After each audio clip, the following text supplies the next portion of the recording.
Hello, hello. So, I'm just gonna wait for a second. I am gonna do another video, but I'm doing Instagram Live while I'm recording a live podcast episode. Generally, I don't like to edit my podcast episodes because what comes through is what comes through. If there's a pause, I'm sure that the listeners, maybe you on the other side, will also ponder and contemplate the things that are running through your mind and your heart. So anyway, so I like to do these simultaneously because I'm definitely all about effective and efficient uses of my time. So I'm kind of killing two birds with one stone here, but thank you for those of you that are joining. Angela, I miss your sweet and lovely face. Can I just say that? But thank you so much for just tuning in for just a second. Let me just tell you that this podcast episode today is going to be on triggers. How to know your trigger, what triggers you, what to do about it. And because life is short, so we don't really have the bandwidth to just spend our lives triggered, upset with everybody and everything, and we're imploding because our energy is going outward instead of reserving it for what really matters to us. Okay, so we're just gonna dive into this. I never really know what I'm gonna say in a podcast episode. I have an idea, I have a topic that I'm going to talk about in this podcast episode, but I don't have notes. I just have thoughts, and sometimes other thoughts come in that I wasn't planning on saying. Show up, so I share. So we'll see what happens, but it's always my favorite because there's always something I'm like, ooh, excuse me, just 1 minute while I write that down because I didn't think of it. It wasn't me. It's coming through me, and so I've asked for help. The help always comes, and it's a good experience for everybody because it's not the things that I'm going to say per se that is going to matter to you, but it's what you hear. It's the thoughts that it generates in you. It's the circumstances and the experiences that come up for you. So anyway, we're just going to jump in and if you have questions, please ask because I love the interaction. I really do. Okay, so I'm going to hit record here and we're going to jump in. Hello. Welcome to Guiding You Home. This is the podcast where you get to sift and sort the answers within. So today's topic is triggers. The last episode I did was on rejection, so it's kind of in the same, kind of low energy, low vibe topic, but every last one of us has been triggered. It's not necessarily about a major traumatic experience. It's just the unsatisfaction of not getting our needs met, of trying to navigate our personal power, of trying to overcome other personalities that might be more developed or more assertive than our own. Finding agreement within yourself is the most important thing because you'll probably never find full agreement with other people. There's some ideas and some things, but maybe their lifestyle doesn't match yours. Maybe their personal relationship choices doesn't match your idea of what's best. So you're not ever really going to find that kind of alignment outside of yourself. You have to be aligned within yourself. So Wayne Dyer talks about squeezing an orange. If you squeeze an orange, what's going to come out of it? Whatever's coming out of an orange is what's inside the orange. So most likely orange juice. But when we're squeezed, when we're pressed, when we're under stress, and that's where the pressure is, that's why we're being squeezed, is there's something we feel stressed about, like our performance or pleasing others or, being enough, belonging. Those are all things that cause us stress. So if we think we're not doing something we should be doing, there's some stress there because should and shame are the same. So should is stressful. Let's not should on ourselves. That's not nice. So looking at what is coming out of you, those are the emotions you have not yet processed. That's what a trigger is, unprocessed emotions. Because as soon as you process them, as soon as you let go of them, you put it behind you, guess what? You're never bothered by that thing again. You're really not.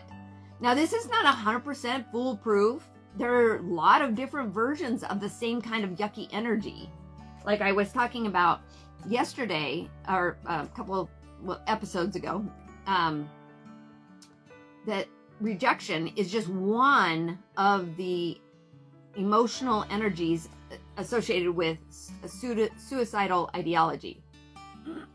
So there's like a lot of levels, and we're probably never going to be smart enough, unless you're super intuitively gifted and you've developed this gift, to understand which emotions are setting you off, or that you're even triggered. So let's just start at the beginning here, because being triggered is not obvious to everybody when you're going through it, when it's you. When somebody else is having a hard time, we can identify it right now. It's like, you're struggling. Do you need a nap? How about a snack? But when it comes to us, it's like, ooh, that bothered me. Or, ooh, that person is driving me crazy. As parents, we probably say this many, many times a day. When we've never parented before, we have little kids, they're doing stuff, we're like, where did you get that? Why are you doing that? Stop doing that. And we are triggered, that our stress climbs throughout the day. By the end of the day, we have no patience. Like, I remember like a meme where it talks about, or shows a picture of Barney. It's like, this is me in the morning. Barney the dinosaur. And then the evening picture was a picture of Godzilla, flame throwing and burning everything in its sight. It's like, this is me at night. It's like, that's very true. So on just a regular day, when you've given your best, you've given it all, you probably didn't get enough sleep to start with, and you just still put it all out there, you've got a way more patience in the morning than you do at night. And at night, we're triggered. It's like, I'm not safe. I'm tired. I don't have a means of protecting my energy anymore, or, managing all the energy in the room on less sleep and being tired. So when that's going on, we're triggered. And when we lose our patience, we're triggered. So it can be really big. It can be big stuff, I can't even tell you how many times in my childhood I remember the unfairness. Like, that's, for me, unfairness is a huge trigger. And I'm becoming more and more aware. It's like, oh, you're triggered, stop. Oh, you're triggered. You're not getting your needs met. Oh, you're triggered. Like, when you are finding yourself in a reactive state, whatever's coming out in that reactive state is the emotion that was unprocessed as a child. So the unfairness of I'm not even going to go into it. When your brain is triggered, you turn into Controlzilla. Let's just say that. So my mom was Controlzilla a lot, and never out in public. Out in public, she wore that very happy face, but behind the scenes, I heard a comedian once say that his mother's shoe was a boomerang, that she could be on the telephone, oh, hello, and talking really happy, and meanwhile unhappy that her children were, causing some background noise that she didn't appreciate, and so she would take her shoe off and just, upside the head, hit the kids upside the head, and back to her hand, and put it back on her foot. And how funny that was to me, because that was exactly how my mom was. Oh my goodness. So exact. It's like, hello, Dr. Henning's office. And then, making meanie faces to us, trying to get us to stop talking behind the scenes so it would sound professional in the background. But some of that, and that's just a very humorous part of the not fun part of my childhood. But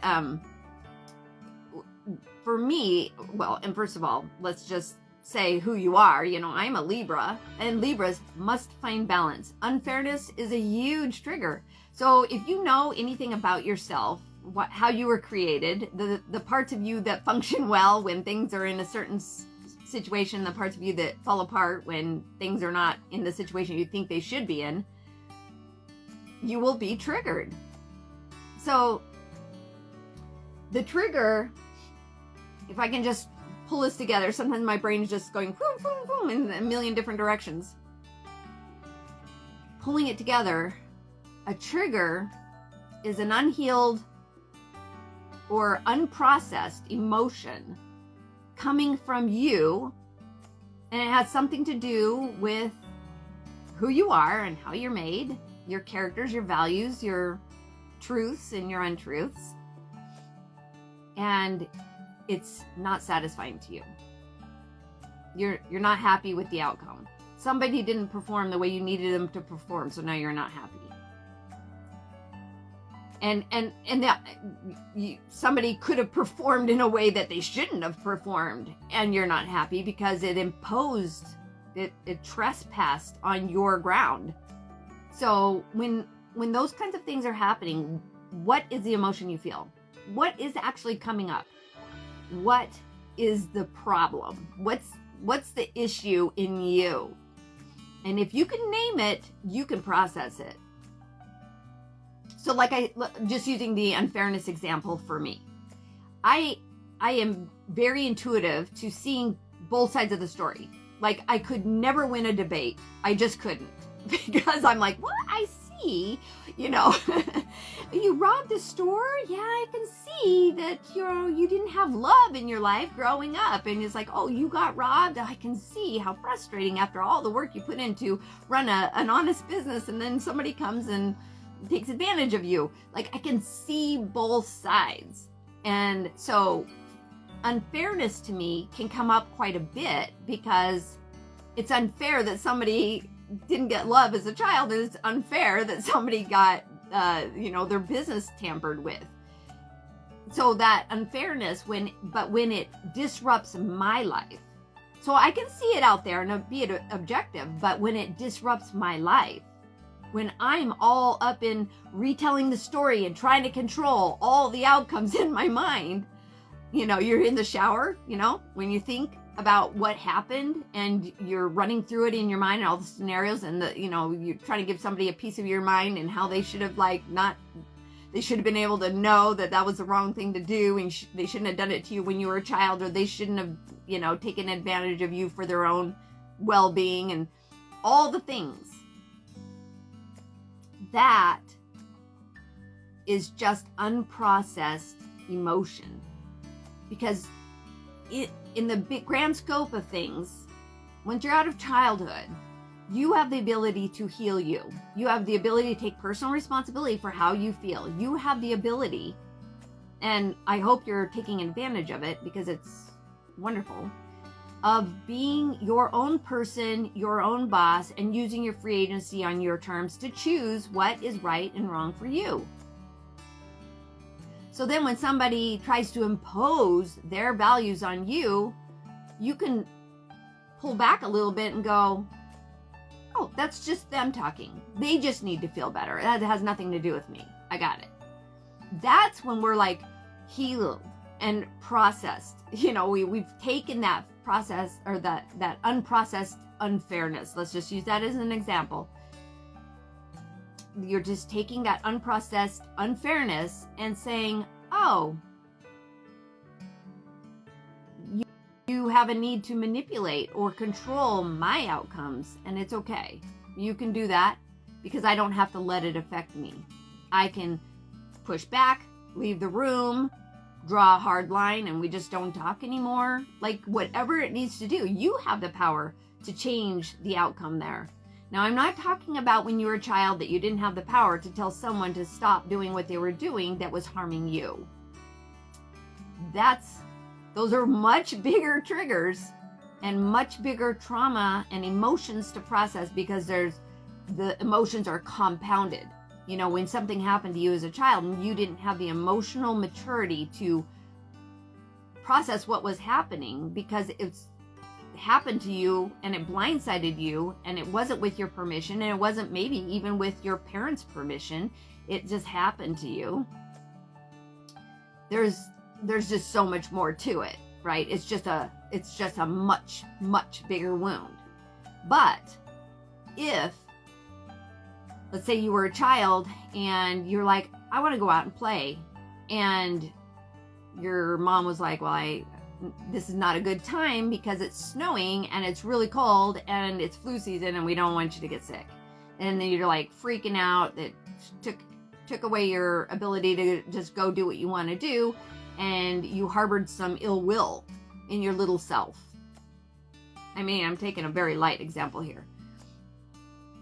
Then possibly, if you're especially prone to not follow the herd, so to speak, if you just don't like someone to tell you what to do, when to do it, there's a good chance that same kind of emotion comes up when somebody tries to stop you from doing what you're doing because they don't think it's in your best interest, even though you're like, but if it's not, I guess I get to pay the price, and you don't get to have a say in it. So again, that's you checking in with you. It's like, oh, they love me. They're trying to keep me safe. They're trying to prevent something they think is going to not be beneficial to me. In those cases, just check in. If you can name the emotion, you can process it. It's like, that sounds like someone's trying to stop me from living my life the way I want to live it. Is it true? Maybe. But is it true that they have the power to do that? No. So what do? Thank you for your concern, but I'm going to be okay.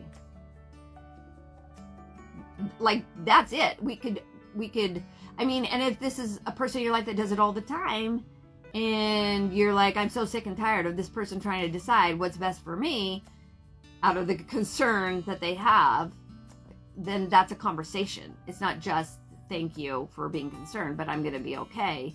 It's if it's affecting you negatively, then it's a conversation that you need to have where you can draw boundaries. You can put lines in the sand if necessary. You can say things like, I appreciate your concern, but this comes up a lot and I am going to be fine. And if something comes up and it's not to my benefit, I will discover what doesn't work for me so I can govern my life accordingly.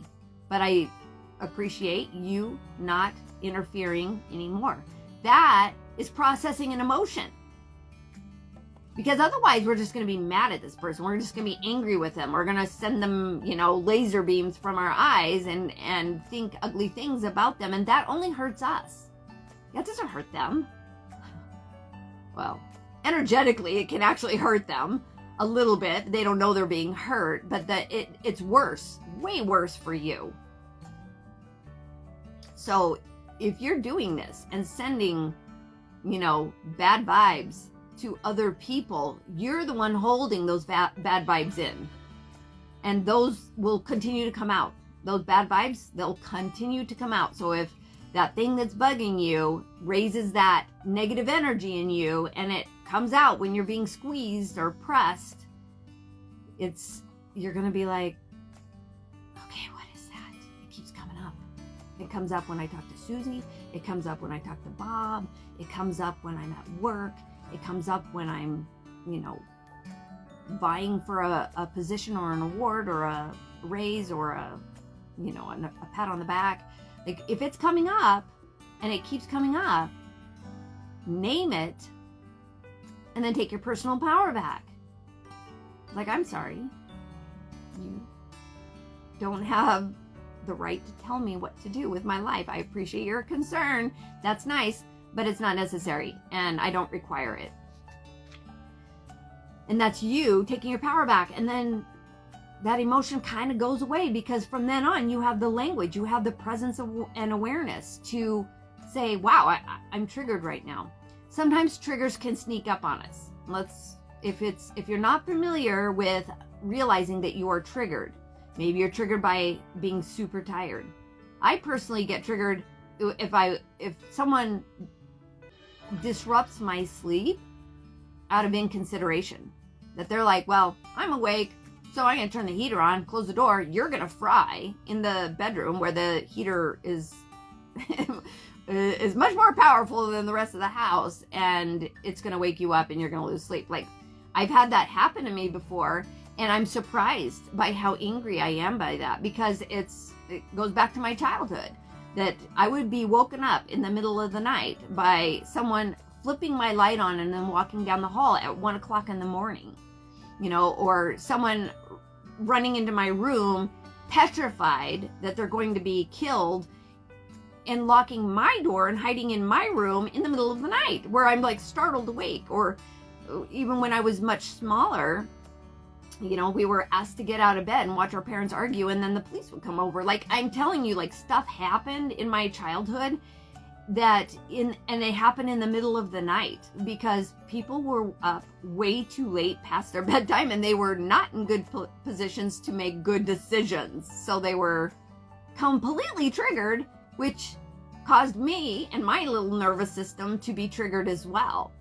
So when you're triggered by something, you have to pay attention. What is it that makes me feel unsafe? What needs do I have that are going unmet? What power do I have to set this situation right? Let me give you one more quick example. I was talking to somebody who I cared about very much. And in this conversation, all of a sudden, like, she was talking about how people would treat her like she's handicapped, and that they would talk to somebody else face to face acting like she didn't have a brain. And it just, made her angry to the core. Well, first of all, that anger of somebody not showing respect and disregarding her because she was in a wheelchair, that happened to her I guarantee in her childhood at some point. She wasn't in a wheelchair then, but she felt powerless to change how people were treating her. That was the undercurrent energy that she zeroed in on this particular situation that really made her angry. And all of a sudden, I was in her line of sight listening to her, and she lumped me into that category and she was like, you did the same thing to me. And I was like, what? Which triggered me, because then she started saying, you can't stand there with your arms folded, because it means you're not listening to me. And I was like, wait a minute, you can't tell me how to stand. So we were like going back and forth, and it was her triggered me. And this was before I was like able to say, oh, I'm triggered. Instead, I was like, you are a Controlzilla. And I was so upset with her for lumping me into a category and telling me what my intentions were to make her feel like a non-viable human being. I was like, I've never had that intention towards you. I am sorry.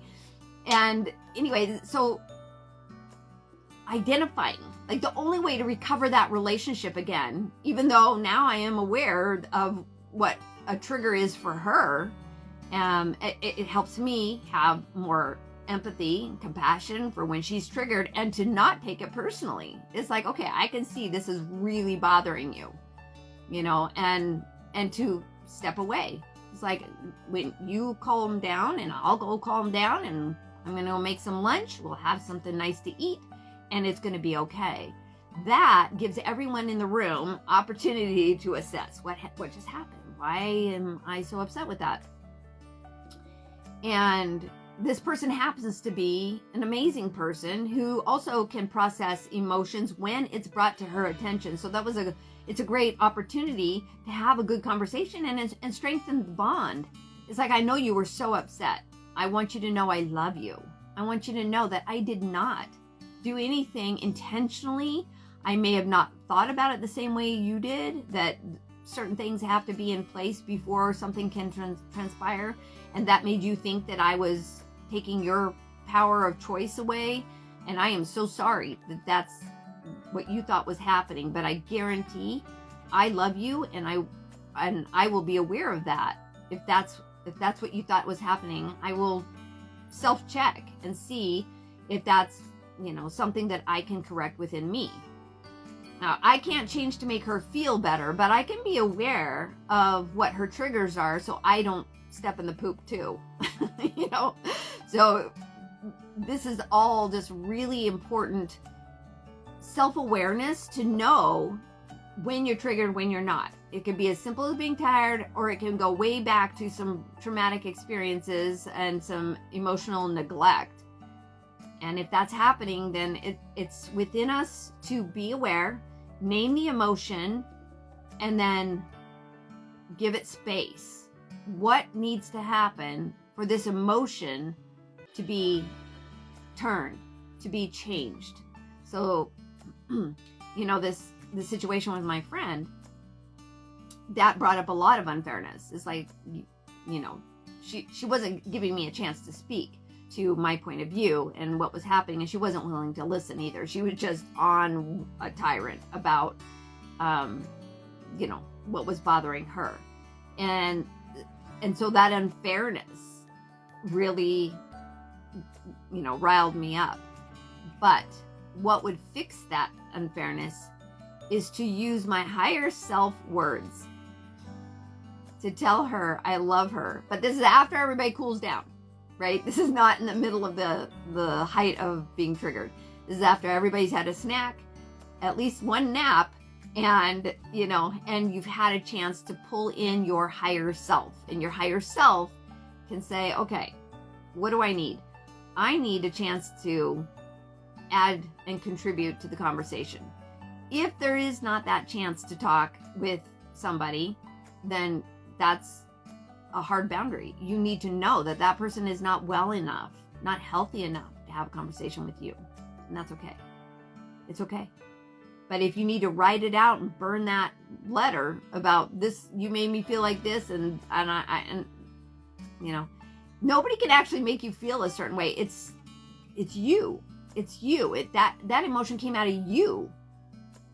So then you have to process it. So that journal writing it can be interesting because you're like, you made me feel this way. You didn't give me a chance to speak. You were so unfair in your accusations.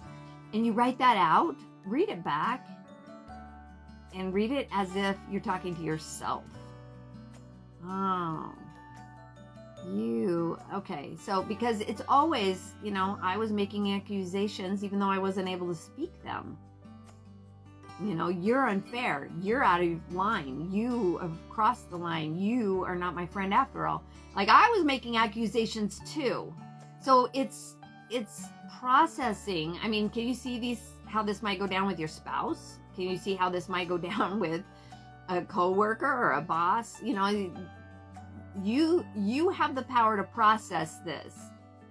And so if it's not something that you feel like you can open up a conversation around, or it's, you've got that sensitive spirit that makes you run from conflict, you can process it and give yourself the support that you need. So processing it is writing it out, taking personal responsibility, write out that part.